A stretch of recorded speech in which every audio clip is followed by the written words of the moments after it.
Hi everyone, welcome back to my channel RM Edutech. আশা ৰাখিছো আপোনালোক সকলোৱে ভালে আছে আৰু আজি এই ভিডিঅ'টোত আমি আলোচনা কৰিব লৈছো APSC এটা ইম্পৰ্টেন্ট নটিফিকেশন আৰু নটিফিকেশনটো অলপ পিছতে আমি ডিসকাস কৰিম তাৰ আগতে বহুত লোকে মোক সুধি আছে যে APSC মেইনছৰ ৰিজাল্ট কেতিয়া দিব মই মোৰ আগৰ ভিডিঅ'টোত আপোনালোকক ধুনিয়াকৈ এনালাইসিস কৰি দিছো যে প্ৰিভিয়াস ইয়াৰৰ যেটো পাস ৰেকৰ্ড আছিল তেওঁলোকে কি ট্ৰেন্ড আছিল কেতিয়া ৰিজাল্ট দিয়াৰ সম্ভাৱনা আছে তথাপিতো মই এই ভিডিঅ'টোত কৈ দিছো অক্টোবৰ এণ্ডত বা নৱেম্বৰৰ ফাৰ্স্ট উইকত তেওঁলোকে ৰিজাল্ট দিয়াৰ সম্ভাৱনা খুবেই বেছি আৰু মই কি এনালাইসিস কৰিছিলো পাস ট্ৰেন্ডটো কি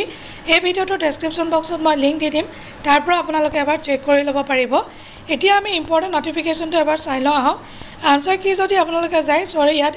আনসাৰ কি যদি যায় তাতে আপোনালোকে মোটৰ ভেহিকল ইনস্পেক্টৰ যেটো এক্সামিনেশন হৈ গল OMR বেস যেটো স্ক্ৰিনিং টেষ্ট হৈ গল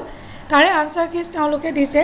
মেকানিক্যাল ইঞ্জিনিয়াৰিং অটোমোবাইল ইঞ্জিনিয়াৰিং আৰু লগতে জেনাৰেল ষ্টাডিজৰ series A B C D গুটেখিনি আনসাৰ কিছ তেওঁলোকে দি দিছে আৰু এটো আছিল ইম্পৰ্টেন্ট এটা নটিফিকেশন লগতে আৰু এটা ৰিজাল্ট উইথেল হৈ আছিল তাৰো এটা নটিফিকেশন দিছে সিভিলৰ যেটো পাব্লিক ওয়ার্কস ডিপার্টমেন্টত হৈছিল এটা আপোনালোকে নটিফিকেশনত গলে গম পাব নটিফিকেশন গলে আপোনালোকে ইয়া দেখিব notification regarding recruitment to the post of civil under public works department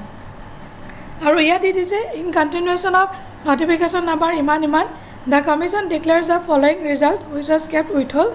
to withheld kori thosile in compliance of the order passed by the honorable high court aru teketor naam gutekini di dise details to ekini asil important notification jodi video to apnaloke informative boli bhabise aru bhal lagise nishoy ta like kori dibo video to share koribo napaharibo logote mor channel to subscribe koribo napaharibo thank you so much bye bye take care jai hind